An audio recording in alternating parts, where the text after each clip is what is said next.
French Shalom, and greetings to you all. Well, we mourned and we fasted on the 9th of Av, the darkest day of the Hebrew calendar. I hope you took some time to light a candle and illuminate the dark day and elevate the souls of those you've loved and lost. We honor our fallen 4 times during the year, at Yom Kippur and on the 3 gathering festivals.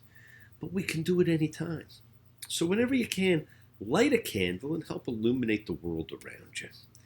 And this week, of course, we have what is often referred to as the Jewish Valentine's Day, the 15th of Av, the Day of Love.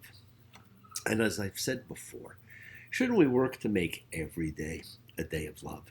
So let's make the entire week the week of love. Now, love. It is probably the most altruistic and the most selfish of human emotions, the most giving and the most fulfilling, the most spiritual and the most physical, the most natural and the most irrational, the source of our deepest pleasures and our deepest agonies. Love, my friends, is much more than a feeling. Everywhere we look, nature, human society, physics, the giver-recipient equation is very much the math of existence. Yet the math doesn't always add up. 1 plus 1 never equals 2. In love, 1 plus 1 equals 1, and sometimes 3. Now, the key to love is selflessness and the fulfillment that it can bring. As counterintuitive as it may sound, the self-consumed, egotistical human being can gain no greater satisfaction than through giving and committing. The reason? The soul.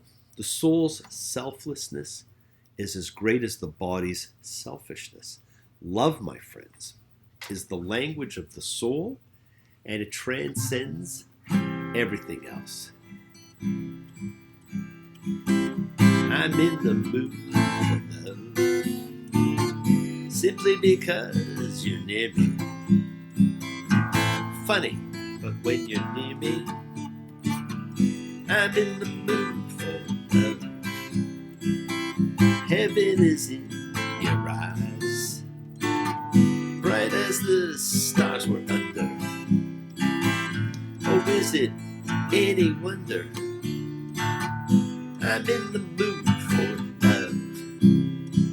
Now, who isn't in the mood for love? Now, remember,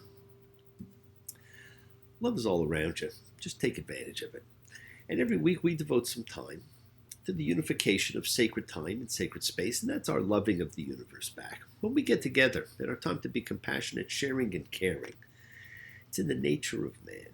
So let us welcome everybody we know as a community of like-minded, like-souled individuals in search of unification of spirit, the collective consciousness of seekers in a showing of faith, of love, a community, a chavura, a fellowship, expressing our nature of kindness, as we hope, that the world comes together and unites us all in our house of spirit, Beth Ruach. So once again, my friends, please do go ahead and invite everybody, physically, psychically, emotionally, spiritually, to gather and share.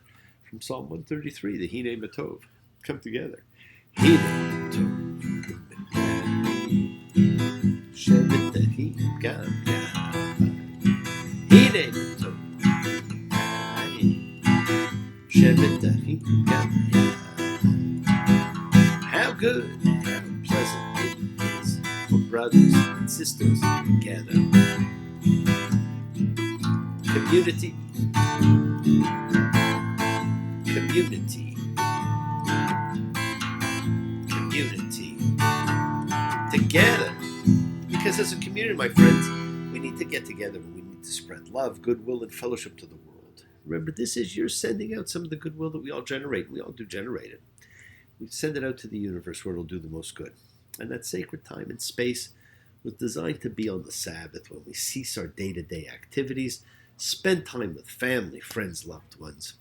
Now, a little bit of time and space come together. It gives you the opportunity, your chance to both praise and imitate God, creation, life itself. This is our time to also take a few minutes to invoke healing and renewal for everybody, everywhere. For everybody you know, for the souls and spirits of everybody you know. So think of whoever that needs healing and renewal and love, or just goodwill. Focus on them. Call their name. It's not just for people, it's for our pets. It's for the earth. It is the healing of the world, the tikkun olam, that's part of our spiritual genetic makeup. Friends, our perception of the world is a work of progress. And that's why we are obliged to fix it by fixing ourselves. This is the real meaning of tikkun olam. And Lee, I think of your father, Stanley, and Sonia's mother and Julia's father, all in need of our thoughts, our prayers, our hopes. And I hear the bees not buzzing around much these days. Smile, my dear, you're always loved. And I want to send special thanks to Liel, who helped me so much, and to all the great people I met while traveling. But now let's take a moment to send some renewal, some healing for Jen, for Ginny, for Karen, for Bob, for Rosemary. And of course, my friends, renewal for all of you, because you need renewal too. It is the kindness, healing wishes, goodwill, and love we all send out. It circles the world, finding those in need. So thank you, each of you, for all you do, for all you care, because the world is a world of spirit. And spirit, my friends, never dies. Me, Shabbat, Avinu, Makor HaBracha, Nimutenu, may the source of strength bless the ones before us. Help us find the courage, make our lives a blessing. The renewal of body, the renewal of spirit. Let us say, Amen. Yishaberach, let us all have our spirits renewed. My friends, this is the great prayer for healing, which we call upon God to heal as He is healed before. Mishaberach, may He who blessed, because healing and blessings go hand in hand. So let's all heal as we pray for renewal and show gratitude for the wonders of our lives. As we continue reading through the book of words and enjoying Moses' farewell address, this week we read Va'etchanan, and I implored. Now, Moses implores God, and it's a term only used once before in the Bible. When Joseph's brothers, when they were accused of spying, remember how Joseph implored his brothers to free him when they put him in the pit. Now Moses implores God. So it's only the second time this word is used in the Bible. And he implores God to let him go into the promised land. He's done everything asked of him. He has grown. He has developed. He is a leader that no one asked for. And how hard is that to deal with? Is it such a big deal to ask to simply finish the job? Deuteronomy 3:25. Let me cross and see the good land that's across the Jordan. Now, it'd be interesting to know how social media would have reacted to that request. Today, there would be a poll immediately, and I bet the people would side with Moses. After all, we are taught, forgive, be kind, help others. If we are to treat the world that way, wouldn't we expect God to do the same? So what does God say? Deuteronomy 3:26. But the Lord was cross at me, and He would not listen to me. And He said to me, do not go on speaking to me any more of this thing. In other words, no chance. Friends, Moses' life will end as it began, at a river. Water, the great metaphor of Moses, his beginning found in a river, and his death here at the Jordan. And rivers have been a theme since the beginning of the Bible, since Eden, as a symbol of great civilizations, of the Nile, the Jordan, the Tigris, the Euphrates. Throughout the entire Bible, rivers have played a huge role. People disagree on just about everything. Makes you stop and all wonder why. Only yesterday I saw someone on the street, just couldn't help but cry. This old river keeps on rolling though, no matter what gets in the way, which way the wind does blow. As long as it does, I'll just sit here and watch the river flow. Oh, that was the phone.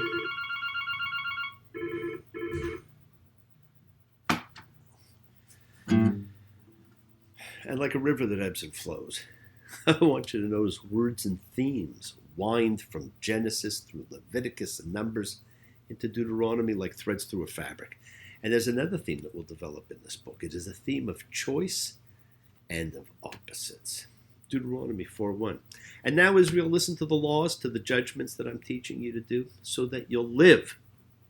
This theme of choosing life begins here and will recur several times in the course of Moses' speech and culminate in his last sentences. And another major instruction is given. Deuteronomy 4:2. You shall not add and you shall not subtract. And this is an essential command. It governs the way Israel is to observe all the other commandments. One may think that by doing more than the law requires, one's doing better. One's being more religious, more observant, when in fact one is actually violating the law. Adding to a command is as dangerous as taking away from it. Even Rashi noted in his comments on that verse in Genesis, adding that it may lead to taking away from it. One must therefore use extreme caution in interpreting and expanding the laws of the Torah. It's a delicate task. Many believe we have added much through rabbinic interpretation, but after the period of the Talmud and the Mishnah, the law has mostly been left alone. But interpretation continues. The next great period was, of course, the Middle Ages, but we are told every age demands interpretation. Friends, the law is presented in the Torah as divine, but it requires human strength and wisdom to carry it out. There's a couple of big things that do take place in this week's Parsha. The first being the retelling of the 10 rules of life, the Great Epiphany, with some modifications. Now, some think these alone have additions or subtractions. Take a look at Exodus, then take a look here. They're not quite the same. But not that the difference is necessarily that noticeable. Just subtly. Now, Moses reminds the people how they were called to witness the word of God. And then he calls his two favorite witnesses throughout this whole book. And remember, 2 witnesses are always required. Deuteronomy 4:26. I call the skies and the earth to witness regarding you today. Now, those are pretty good witnesses, and he will call upon the skies and earth throughout his whole speech. And Moses called all of Israel and said to them, listen, Israel, to the laws and the judgments that I'm speaking in your ears today, and you shall learn them and be watchful to do them. The Lord our God has made a covenant with us at Horeb. He did not make this covenant with our fathers, but with us, we, these here today, all of us living. Through 7 words, Moses mixes past, present, future. He speaks to the people in front of him as if they had all been at Sinai 40 years earlier. Friends, each generation must see themselves as personally standing at Sinai, not just as inheriting their parents' covenant, but as making the covenant themselves. It is present. It is a living commitment in an organic system of life. Now, one of the biggest differences, not necessarily affecting the text, but that you should be aware of, is that the first 10 in Exodus were given by God. These are given by Moses. And it is, of course, up to us to read it and to notice what the differences are. It starts out with the familiar prologue where Moses reminds the people what God said. Deuteronomy 5:6. I am the Lord your God, who brought you out from the land of Egypt, from a house of slaves. Think about it for a minute. He could have said, who created the universe and everything in it. Hey, now that would be pretty impressive, but instead, who brought you out from the land of limits and constraints, from a house of slaves. Your gift of and the ability to be free is bigger than all of creation. We quickly see the first change, the first significant change, Deuteronomy 5:12. Observe the Sabbath day to make it holy. At Sinai, God specifically said, remember the Sabbath. But Moses now says, observe the Sabbath. These are different, as is the reason for the Sabbath command. At Sinai, it is because for 6 days God made the skies and earth, the sea, and everything that is in them, and he rested on the 7th day. On account of this, he blessed the Sabbath day and made it holy. That's Exodus 20:11. But here, it's so you shall remember that you were a slave in the land of Egypt, and the Lord your God brought you out from there with a strong hand and an outstretched arm. Again, it's our reminder of the need to celebrate freedom. Notice also, friends, when God states the commandment, God identifies the Sabbath with the creation of the universe and the sanctification of time. When a human, Moses, states the commandment, he identifies the Sabbath with history, with a divine action in human affairs.